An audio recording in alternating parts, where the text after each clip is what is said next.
Good afternoon. Welcome to the Midday Mull for Friday, the 29th of May.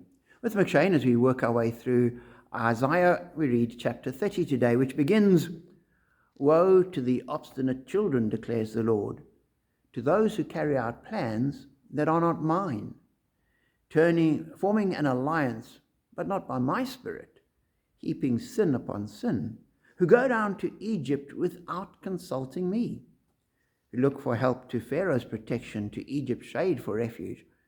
But Pharaoh's protection will be to your shame. Egypt's shade will bring you disgrace." Now, Isaiah was writing this as the nation faced the external threat from Syria and Babylon, and they knew that they were going to be overwhelmed, so they formed a plan. They went to the other great superpower of the time and in the area, Egypt, and sought their protection. But the prophets time and again had said to the people, listen to me, do what I'm telling you, live by my law, and I will protect you. But they chose to ignore that and to seek Egypt's protection, and it didn't work. And they ended up going into exile. And as I read this, I wondered how often aren't we in the same boat? And we are going through life, formulate a plan. We plan our future, we get things organized, we put everything in place, and right at the end, just as we're about to launch the plan, we say, "Oh Lord, this is my plan, please bless it." And I sometimes wonder if God doesn't look at us and echo what he says through Isaiah. You've got plans, but they're not mine. You formed this scheme in your head, but not by my spirit. You're going to do this without consulting me. I'm not going to be part of this. You go ahead if that's what you want, but don't drag me into it. And then you're in a really bad position, as the Israelites found. Because ultimately we need to find out what God's plan is.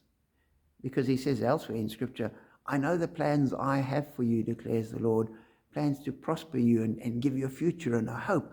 And God's plans for us are good. God's plans for us are the best possible plan. There's no ways that anyone can come up with a plan that will be better than God's. That's impossible. And so as we go through life, we need to be seeking God's will constantly. As we're making plans, offer them to God. As we're confronting situations, say, "God, this is what I'm trying to deal with. Help me, guide me, inspire me, lead me in your ways." And sometimes what will happen is that we'll suddenly get an idea. As we've prayed to God, an idea will come which we hadn't thought of before, and go, "Oh, that makes sense." And we do that because we have a sense that's what God's calling us to do. Sometimes after we've committed it to God, we carry on and follow normal, logical planning and preparations, and we go on praying, "God, if this isn't part of your will for us, then please stop us." But we want to be walking in your ways, doing what you want. We want to be part of your plan for us.